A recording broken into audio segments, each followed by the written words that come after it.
magpapaalala lang huli tayo mga kababayan para doon sa mga kababayan natin na nagtatanong, bakit ba may impeachment? Wala namang ginagawa si Inday Sara Duterte. Bakit merong impeachment? Ganon sila eh. Kasi po mga kababayan, mga boss, chief, amo, sir, marami po sa ating mga kababayan ngayon dalang-dalaho mga bossing. Dalang-dalaho nung mga nung mga viral si BP Sara viral ngayon. Naku. Wala yan, pinupolitika lang nila. Kagaya ho ng sa dating Pangulong Duterte. Nung naaresto, nung nadala sa ICC, nakita nyo yung mga post nung kapitbahay ninyo na wala namang alam. Di ba? Nakisakay. Dahil si Duterte, binoto ko nung nakaraang eleksyon. Makiki-Duterte din ako. Bring him home. Nakikigano sila. Pero ano na ho ngayon, mga kababayan? Wala na, hindi na ho na pag-uusapan. Baka Setyembre na ho ulit mapag-usapan yan, mga bossing. Ngayon, ipaalala natin sa taong bayan, no?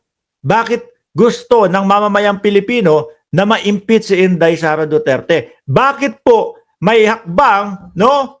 Doon po sa Kongreso na i-impeach si Inday Sara Duterte. Isa na nga po dyan, yung confidential funds na hindi nila maipaliwanag-paliwanag. Nandyan natambakan na po tayo nung mga sinubmit nilang resibo galing po sa Department of Education at Office of the Vice President, no? Santambak po yung mga pangalan na walang sinumar o yung Certificate of No Marriage, walang birth certificate at wala ding death certificate, mga kababayan. Ibig sabihin hindi nag-e-exist. Doon po sa bagay na yon, mga bossing, grabe, okay lang naman na alias ang gamitin. Kaya lang, kailangan merong pagpapaliwanag na maayos kung sino-sino yung mga tao na yon. Sila Jugs de Asim, sila Mary Grace Piatos, kaya lang po, wala. Isa po yan. Pangalawa, mga kababayan, yung sobre, yung abutan daw ng sobre, 25 to 50,000, mga bossing, bribery. Di ba? At pangatlo, mga kababayan, ang pagbabanta sa buhay ng Pangulo, asawa ng Pangulo, at pinsan ng Pangulo. Yan po yung mga nakikita ko, mga bossing. At ito din ho, no? Dadakuin din ho natin ito, malamang sa alamang, mapag-usapan din po, mga kababayan.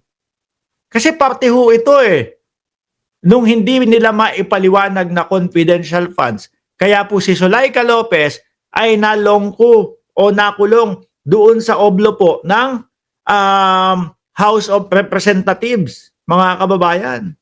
Kumbaga, hindi naman ho yun talaga yung kulungan na selda na kagaya kagaya ho nung mga nakikita nyo sa palabas. Parang kwarto lang din ho yun. May maayos na kama, merong aircon, at meron pa hong kung ano-ano, mga boss.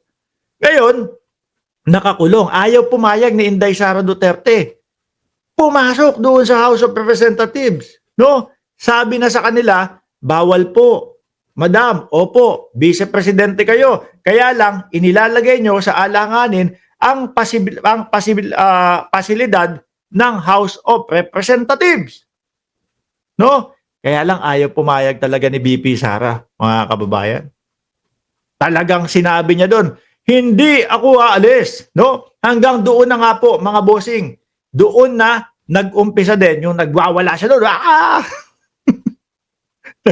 Nagwawala ang vice-presidente. Galit na galit to. Bakit, mga kababayan? Kasi nga, mga bossing, hindi nila maipaliwanag yung confidential funds, patuloy pa din pong itinatanong sa kanila. Kaya nagagalit na po ang vice-presidente. Kapag may nangyari sa akin, ipapapatay ko o may inutusan ako para patayin si Bongbong Marcos, si Lisa Araneta Marcos, at si Martin Romualdez. Doon na ho, mga bossing. So talagang umiinit yung lugar na yon. Leonora Padongay, salamat po sa inyong super sticker. Good morning din po. Habang umiinit po ng umiinit, mga kababayan, nagdesisyon ang House of Representatives na si Zuleika Lopez ilipat na lang dun sa Women's Correctional. Tandang-tanda ko yan. Lahat yan, mga kababayan. Eto, talagang hindi pumayag si BP. At naaalala ko, pinagsaraduhan nila ng pinto. Nagkulong sila doon sa loob. Ma'am, lilipat na po namin siya kasi po hindi na po safe dito. No, si BP Sara, nagpanggap pa na lawyer daw po ni Lopez. Kaso hindi naman po pwede yun eh. Kapag ikaw ay nakaupo, no? Kapag ikaw ay nagtatrabaho sa gobyerno at nakaupo ka bilang vice-presidente, presidente, hindi ka pwedeng mag-lawyer. Mga kababayan, ito po yung sinasabi ko sa inyo. House panel, Sara interference, President for abuse, no?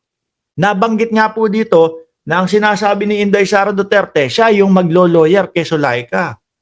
Sabi ni Jeffrey Tan, nagwawala si BP kasi nabuwang na sa kaiisip paano lulusutan ang anomalya niya sa paggamit ng confidential funds at iyong sobrang panlagay. At hindi lang ikaw ang nag-iisip noon. Marami tayo.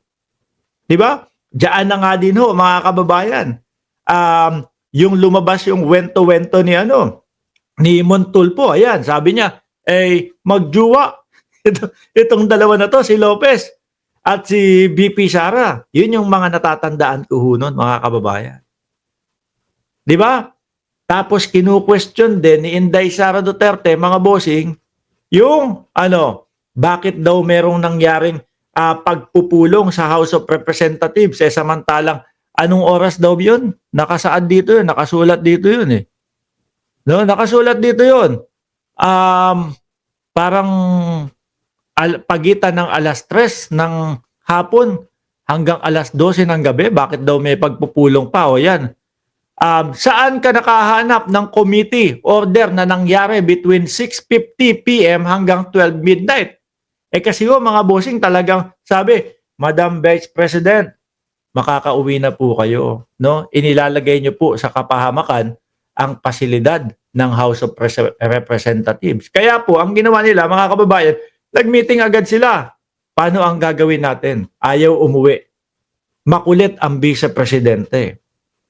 Dapat kahit na po vice-presidente yan, mga kababayan, susundin ang alituntunin po. Lalo na ng Congress, ng Senado. Sinusunod po natin dapat yan. Hindi po porket na ako ang vice-presidente, ako ang masusunod. Hindi po pwede yun, mga bossing.